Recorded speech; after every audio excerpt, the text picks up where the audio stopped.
Bismillah ir-Rahman ir-Rahim. Alhamdulillah wa as-salatu wa as-salamu ala Rasulillah wa ala alihi wa sahbihi ajma'in. Mes chers frères et sœurs, bienvenue dans cet espace béni où nous cherchons ensemble la connaissance, la lumière et la vérité. Je vous accueille avec le salut de l'islam. Assalamu alaykum wa rahmatullahi wa barakatuh. Que la paix, la miséricorde et les bénédictions d'Allah soient sur vous tous, qu'ils soient musulmans, chrétiens ou simplement des âmes en quête de vérité. Ce soir, une question a été posée, une question que beaucoup portent dans leur cœur, parfois avec confusion, parfois avec doute, parfois avec une sincère curiosité. Et je dis à celle qui l'a posée, Jazakallahu khayran, qu'Allah te récompense du bien, car poser une question honnête est un acte de courage et de foi. Cette question mérite une réponse complète, respectueuse, ancrée dans la connaissance islamique, et c'est précisément ce que nous allons faire ensemble ce soir. Bi-idnillah. La question qui nous est posée est la suivante. Pourquoi le prophète Muhammad, que la paix et le salut d'Allah soient sur lui, a-t-il épousé Aïcha à un si jeune âge? Je vais y répondre avec tout ce que je sais, avec tout ce qu'Allah m'a accordé comme connaissance, en m'appuyant sur le Coran, sur les hadiths authentiques, sur le contexte historique, sur la sagesse divine et sur la réalité humaine et sociale de l'époque. Et je demande à Allah subhanahu wa ta'ala de guider ma langue, d'ouvrir nos cœurs et d'illuminer nos esprits. Amin. Commençons par poser le cadre. Nous vivons au XXIe siècle, avec nos lunettes modernes, nos lois contemporaines, nos sensibilités actuelles. Et c'est naturel. Chaque génération perçoit le monde à travers le prisme de son époque.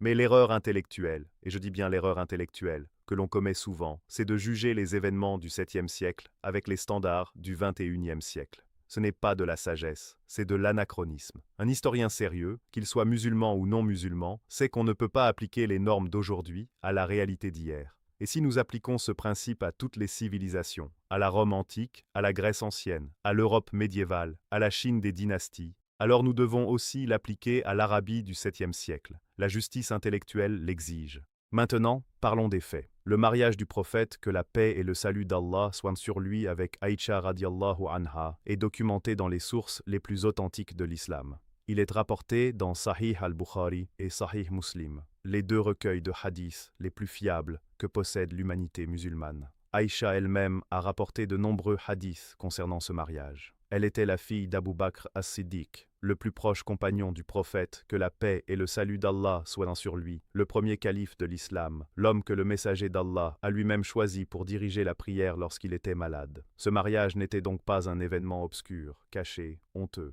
non. C'était un mariage public, connu de toute la communauté, approuvé par la famille, et inscrit dans l'histoire avec une totale transparence. Mais alors, pourquoi ? Pourquoi ce mariage à cet âge? Et je vais vous donner plusieurs réponses, plusieurs niveaux de compréhension, car la sagesse divine est toujours multidimensionnelle.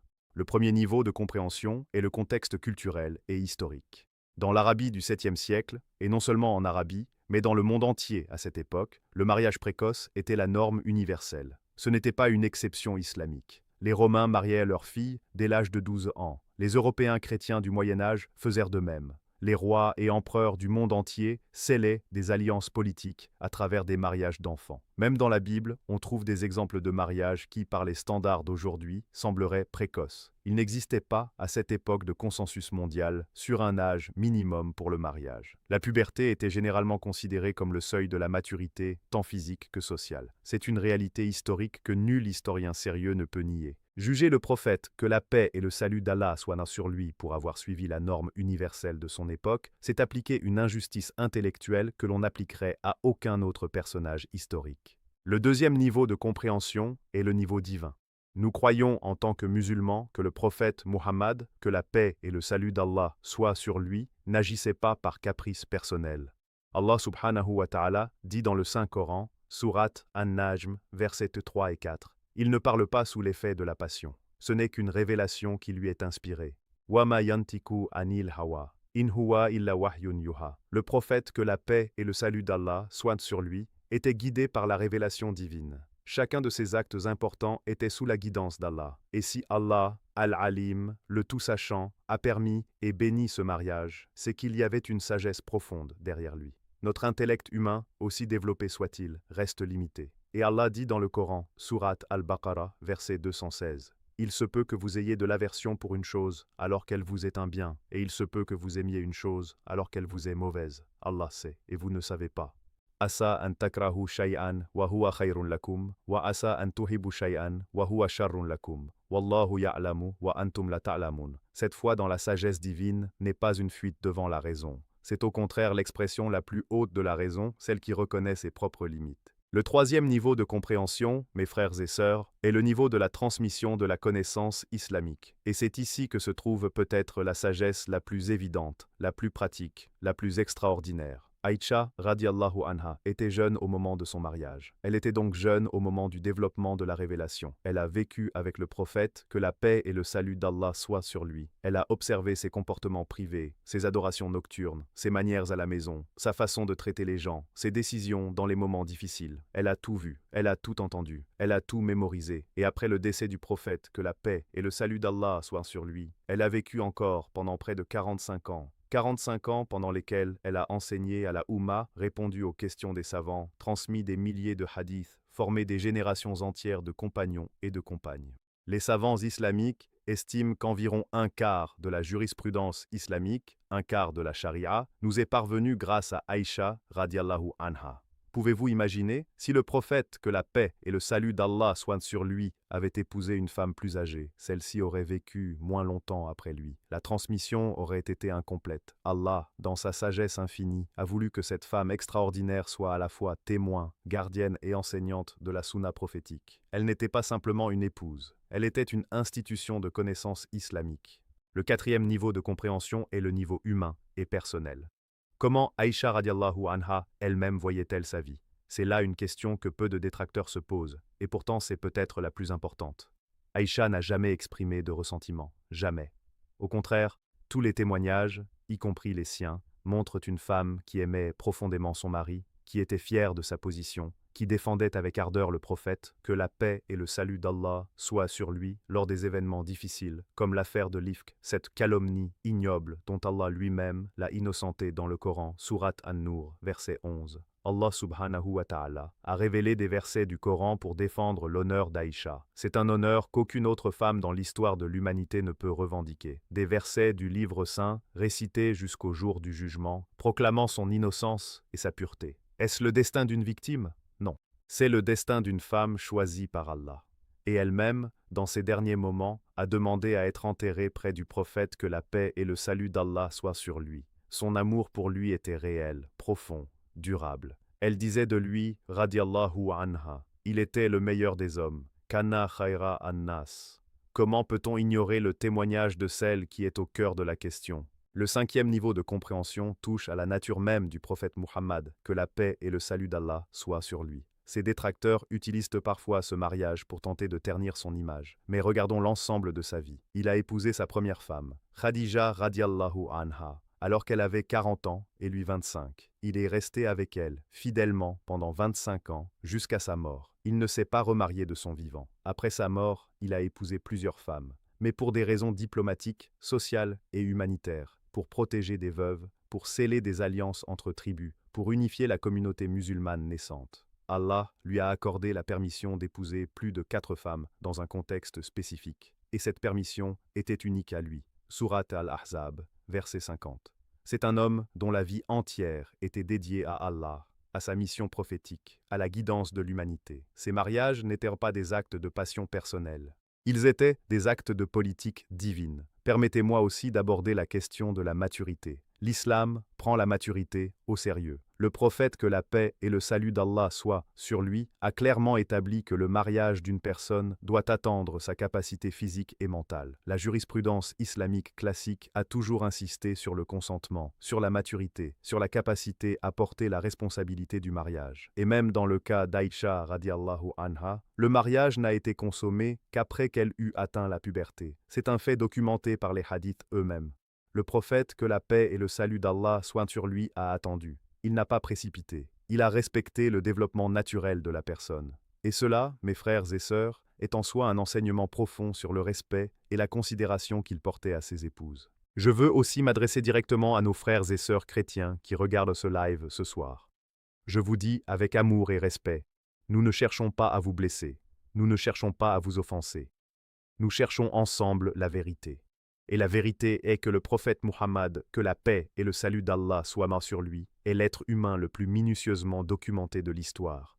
Chaque détail de sa vie, ses paroles, ses actes, ses silences, a été préservé avec un soin extraordinaire par des générations de savants. Si quelqu'un avait quelque chose à cacher, il n'aurait pas documenté sa vie avec une telle précision. La transparence même de cette documentation est une preuve de la confiance que les musulmans ont dans leur prophète, que la paix et le salut d'Allah soient sur lui. Et nous vous invitons, avec toute la fraternité humaine qui nous unit, à lire sa biographie dans sa totalité, la Sira, avant de porter un jugement. Car un jugement sans connaissance n'est pas un jugement, c'est un préjugé.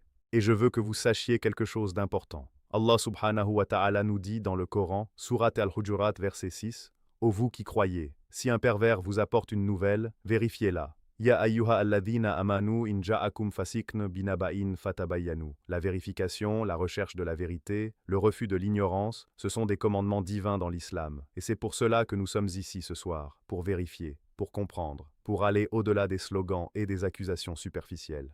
Mes chers frères et sœurs, ce mariage béni entre le prophète que la paix et le salut d'Allah soient sur lui et Aïcha radiallahu anha a produit l'un des plus grands trésors de l'islam. Une femme savante, éloquente, courageuse, qui a traversé des épreuves immenses avec une foi inébranlable, qui a enseigné des milliers de personnes, qui a défendu la vérité avec une intelligence remarquable et qui est aujourd'hui, et jusqu'au jour du jugement, honorée comme ul-Mu'minin, la mère des croyants. Ce titre, Allah l'a donné à toutes les épouses du prophète, que la paix et le salut d'Allah soient sur lui. Surat al-Ahzab, verset 6.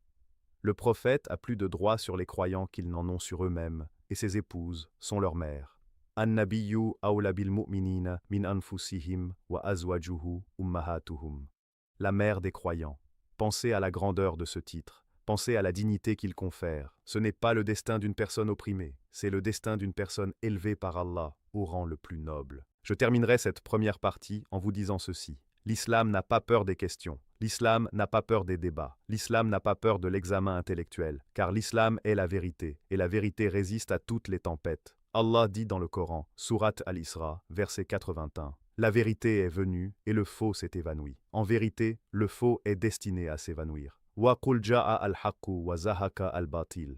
Inna al-batila kana zahuka. » Posez vos questions, cherchez vos réponses, lisez, étudiez, réfléchissez. Et si Allah guide votre cœur vers la lumière de l'islam, sachez que c'est la plus grande grâce qu'il puisse vous accorder. Et si vous restez dans votre foi, sachez que nous vous respectons et nous vous aimons en tant que frères et sœurs en humanité. Mes frères et sœurs, avant que nous passions à la deuxième partie de cette émission, je vous adresse une demande sincère, du fond du cœur. Si cette émission vous a apporté de la lumière, de la connaissance ou simplement une réflexion nouvelle, faites-en profiter les autres. Abonnez-vous à cette chaîne dédiée à l'enseignement islamique afin de ne manquer aucune de nos prochaines émissions enrichissantes.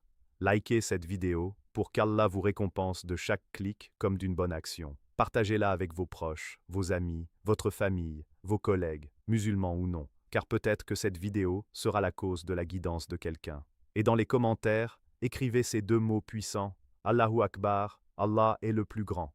Que cette parole s'élève de vos claviers comme elle s'élève de vos cœurs, car rappeler la grandeur d'Allah, même par un commentaire, est un acte d'adoration. Jazakum Allahu khayran, qu'Allah vous récompense tous du bien. Et nous nous retrouvons dans la deuxième partie, bi-idnillah. Assalamu alaykum wa rahmatullahi wa barakatuh. Maintenant, mes frères et sœurs, je veux approfondir quelque chose que beaucoup de gens négligent lorsqu'ils abordent ce sujet. On parle du mariage du prophète, que la paix et le salut d'Allah soient sur lui avec Aïcha radiallahu anha, comme si c'était un acte isolé, sorti de nulle part, sans précédent, sans contexte. Mais la réalité est tout autre. Et je veux que vous compreniez ce point fondamental. Ce mariage a été initié par une révélation divine. Ce n'est pas le prophète, que la paix et le salut d'Allah soient sur lui, qui a choisi Aïcha de lui-même. C'est Allah subhanahu wa ta'ala qui l'a guidé vers ce choix. Dans un hadith authentique rapporté par Imam Bukhari, Aïcha elle-même raconte que le prophète, que la paix et le salut d'Allah soient sur lui a dit « Tu m'as été montré 2 fois en rêve. Je voyais un homme te porter enveloppé dans de la soie, et il me disait « Voici ta femme ». Je soulevais le voile et je te voyais. Je disais alors « Si c'est de la part d'Allah, il l'accomplira ». Ce songe prophétique et les songes des prophètes sont une forme de révélation divine, montrent clairement que ce mariage n'était pas un désir humain ordinaire, c'était un décret d'Allah. Et quand Allah décrète quelque chose, notre rôle en tant que croyant est d'accepter, de réfléchir et de chercher la sagesse derrière ce décret. Et la sagesse, mes frères et sœurs, elle est immense. Je vous ai parlé dans la première partie du rôle d'Aïcha radiallahu anha comme gardienne de la connaissance islamique. Mais permettez-moi d'aller encore plus loin. Les savants de l'islam ont compté les hadiths transmis par Aïcha radiallahu anha. Elle en a transmis 2210. 2210 hadiths. Ce chiffre la place parmi les plus grands transmetteurs de la sunna prophétique dans toute l'histoire de l'islam. Elle est après Abu Huraira, Abdullah ibn Omar et Anas ibn Malik, l'une des sources les plus riches de la connaissance prophétique. Et cela n'aurait pas été possible si elle n'avait pas vécu avec le prophète, que la paix et le salut d'Allah soient sur lui depuis sa jeunesse, observant chaque détail, mémorisant chaque parole, absorbant chaque comportement, avec la capacité extraordinaire d'une mémoire jeune et vive. Allah, dans sa sagesse, a choisi l'instrument parfait pour préserver et transmettre son message. Et cet instrument, c'était Aïcha radiallahu anha. Maintenant, il y a une autre dimension que je veux aborder avec vous, et c'est la dimension de la protection sociale. Dans l'Arabie du 7e siècle, une femme sans mari était extrêmement vulnérable. Il n'existait pas de système de protection sociale, pas d'État-providence, pas de loi protégeant les femmes seules. Une femme avait besoin d'un protecteur, un père, un frère, un mari. Et le fait qu'Abou Bakr as-Siddiq, le meilleur des compagnons, ait consenti à ce mariage avec le prophète, que la paix et le salut d'Allah soient sur lui, le meilleur des humains, n'était pas seulement un honneur, c'était aussi une garantie de protection, de dignité et de sécurité pour sa fille. Abou Bakr connaissait le prophète, que la paix et le salut d'Allah soient sur lui mieux que quiconque. Il savait quelle sorte d'homme il était. Il savait comment il traitait les femmes. Il savait que sa fille serait entre les meilleures mains possibles. Et son consentement, en tant que père aimant et homme de sagesse extraordinaire, est en lui-même un témoignage puissant. Et parlons justement de la manière dont le prophète, que la paix et le salut d'Allah soient sur lui, traitait Aïcha. Parce que c'est là que se révèle le vrai caractère d'un homme. Il jouait avec elle. Il la laissait regarder les jeux et les compétitions. Il courait avec elle. Il lui donnait des surnoms affectueux. Il l'appelait Humaira, la petite aux joues rosées. Il lui demandait son avis dans des affaires importantes. Il la consultait. Il lui exprimait son amour ouvertement. Dans un hadith authentique rapporté dans Sahih Muslim, quelqu'un a demandé au prophète que la paix et le salut d'Allah soient sur lui. Qui est la personne que tu aimes le plus? Et il a répondu sans hésiter, Aïcha. Khadija était décédée. Et le prophète, que la paix et le salut d'Allah soient sur lui, dans sa générosité et son amour, a nommé Aïcha. Ce n'est pas le comportement d'un oppresseur, c'est le comportement d'un mari aimant, respectueux et attentionné. Allah subhanahu wa ta'ala dit dans le Coran, Surat Ar-Rum, verset 21, « Et parmi ces signes, il a créé de vous, pour vous, des épouses, afin que vous trouviez la quiétude auprès d'elles. Et il a établi entre vous de l'amour et de la miséricorde. Wa min ayatihi an khalaqa lakum min anfusikum azwajan litaskunu ilayha wa ja'ala bainakum mawaddatan wa rahma. L'amour et la miséricorde, mawadda et rahma. Ces deux qualités étaient pleinement présentes dans la relation entre le prophète, que la paix et le salut d'Allah soient sur lui, et Aïcha radiallahu anha. Et Aïcha elle-même en témoignait. Elle était jalouse de lui, et il souriait de sa jalousie. Elle débattait avec lui, et il l'écoutait. Elle exprimait ses émotions, et il les respectait. Ce tableau, mes frères et sœurs, est le tableau d'un mariage saint, fondé sur le respect mutuel, l'amour sincère et la guidance divine. Je veux aussi vous dire quelque chose d'important pour ceux qui regardent ce live, avec des doutes dans le cœur. Allah subhanahu wa ta'ala ne nous demande pas d'éteindre notre intellect pour croire. Au contraire, le Coran appelle constamment à la réflexion. Afala taqilun, ne raisonnez-vous pas? Afala yatadabbarun, ne médite-t-il pas? La foi islamique est une foi raisonnée, documentée, ancrée dans la réalité historique et dans la révélation divine. Et quand on examine honnêtement, sans préjugés, la vie du prophète, que la paix et le salut d'Allah soient sur lui dans son intégralité, on ne trouve pas un homme qui abuse du pouvoir. On trouve le contraire. Un homme qui a élevé le statut de la femme dans une société qui l'enterrait vivante, littéralement. Ce sont les Arabes de la Jahiliya, la période d'ignorance pré-islamique, qui enterraient leurs filles au nouveau-né. Et c'est le prophète, que la paix et le salut d'Allah soient sur lui, qui a dit « Quiconque a 3 filles, les élève, les éduque et les marie correctement, entrera au paradis. » L'islam a été une révolution pour les droits de la femme, une révolution que le monde n'avait jamais vue,